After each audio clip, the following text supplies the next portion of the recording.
Magandang gabi po mga kapatid. Nandito na naman po tayo sa ating pagbibigay.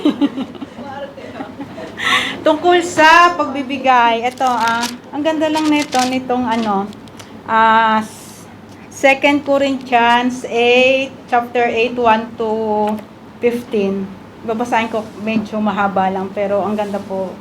Ang ganda po kasi ng ng nilalaman nito yung tungkol sa pagbibigay. Sabi dito, ngayon nais naming malaman ninyo mga kapatid ang biyaya ng Diyos na ipinagkaloob sa mga iglesia ng Macedonia, kung paanong sa matinding pagsubok ng kapighatian ang kasaganaan ng kanilang kagalakan at ang kanilang labis na kahirapan ay sumagana sa kayamanan ng kanilang kagandahang loob. 3. Ako ay makapagpapatunay na sila ay kusang loob na nagbigay ayon sa kanilang kakayahan at higit sa kanilang makakaya. 4. Na nakikiusap sa amin ng matindi tungkol sa biyaya na makibahagi sa paglilingkod sa mga banal at ito ay hindi tulad sa aming inaasahan, kundi ibinigay muna nila ang kanilang sarili sa Panginoon at sa amin sa pamamagitan ng kalooban ng Diyos. 6.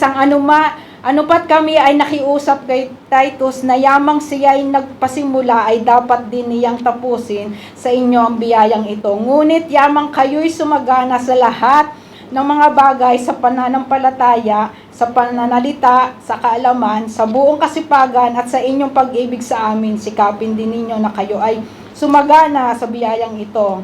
8. Sinasabi ko ito hindi bilang isang utos, ngunit aking sinusubok ang pagiging tunay ng inyong pag-ibig kapag inihambing sa kasikasiga ng iba, sapagkat nalalaman ninyo ang biyaya ng ating Panginoong Hesukristo na paggaman siya'y mayaman, subalit alang-alang sa inyo ay naging dukha upang sa pamamagitan ng kanyang kadukhaan ay naging mayaman kayo.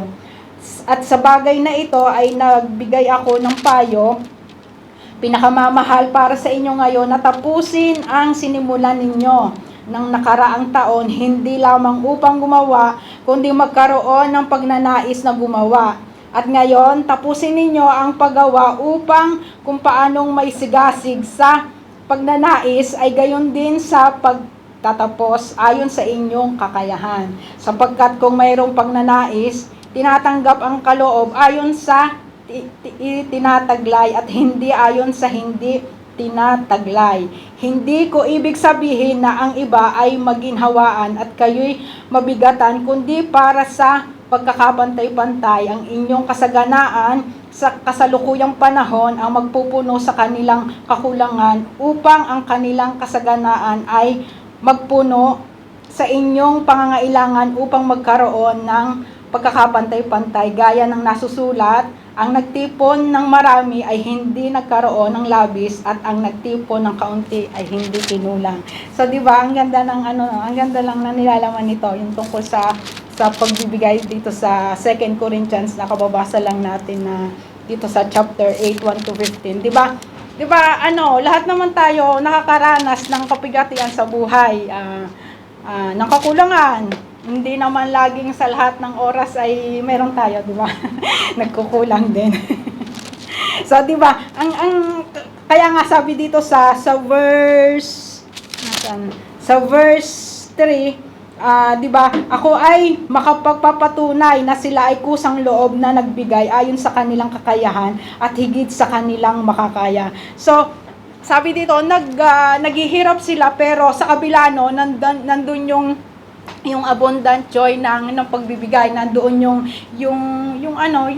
ligaya kahit na sila nga ay walang kahit sila ay walang kakayahan. In fact, 'di ba, sa kawalan mas nakakapagbigay pa nga sila, 'di ba? Minsan masasabi nga natin na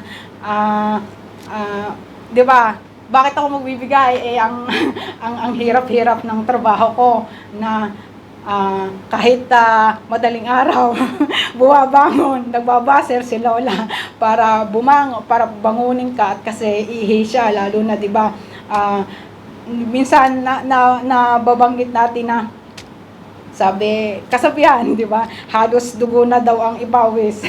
Kasi nga mahirap yung trabaho. So, lalo pa pag winter, di ba? Ang hirap talaga ibangon yung katawan mo sa sa bed kasi sobrang lamig. So, 'di ba, ang hirap na tapos sasabihin ni bakit ako magbibigay, ang hirap-hirap nga ng trabaho ko. So, ang ganda lang dito yung ito, babasahin ko ulit kasi ang ganda. Sinasabi ko ito, sabi dito sa 8 to 10. Sinasabi ko ito hindi bilang isang utos, ngunit 'di ba? Sabi, hindi isang utos ngunit aking sinusubok ang pagiging tunay ng inyong pag-ibig kapag inihambing sa kasigasigan ng iba, sapagkat nalalaman ninyo ang biyaya ng ating Panginoong Hesukristo na bagaman siya'y mayaman, subalit alang-alang sa inyo ay naging dukha upang sa pamamagitan ng kanyang kadukhaan ay maging mayaman tayo. Babasahin ko na. At sa bagay na ito ay nagbigay ako ng payo. Hindi kasi ang ganda, pinamakabuti para sa inyong ngayon natapusin daw ang sinimulan ninyo ng nakaraang taon, hindi lamang upang gumawa kundi magkaroon ng pagnanais na gumawa. So, 'di ba? So, kung ano daw yung naumpisahan na pagbibigay, tapusin. Let's say, nag-umpisa ka mag-tithes ng 40 shekel. 'Di ba? Hanggang sa umabot ng 40,000 shekel. 'Di ba, pastora?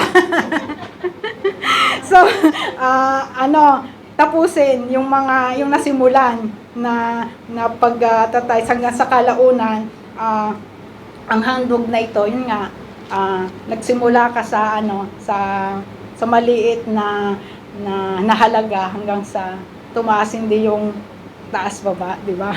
Sa iangat, itaas mo yung iyong yung pagtatides mo, yung 10% ng iyong sabi, di ba? Kinikita.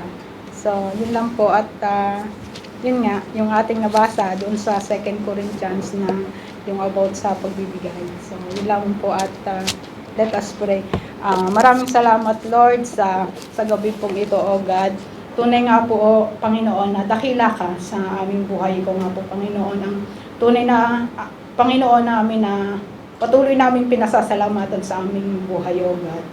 Patuloy mo nga po, O God, na i-focus kami, Ama, kung ano po yung nasimula namin, O Ma, sa pagbibigay sa iyo, O God. Patuloy nga po, O God, na ikaw nga po, O God, ang hanapin namin sa aming buhay, Ama. Maging, O God, yung kalooban pong ito, yung aming trabaho, O God, na pinagkukunan namin, O God, ng blessing po na aming natatanggap ngayon upang makapagbigay handog sa iyong iglesia, O God, na nagiging pagpapala din po kami, O God, sa iba, O God. Patuloy mo nga po, Panginoon, na i-bless yung mga kapatid na maghahandog, Ama, ng ikapo sa gabing ito, Ama. Ikaw nga po, Panginoon, ang mag-bless sa mga kapatid na ito ng siksik, liglig at umaapaw na pagpapala, O God. Maraming salamat, Panginoon. Patuloy ka nga po, Panginoon, na aming pinapasalamatan, dinadakila at pinupuri sa aming buhay, Ama. Maraming salamat po. Ito po ang aming samot dalangin sa pangalan ng Ama. In Jesus' name, Amen.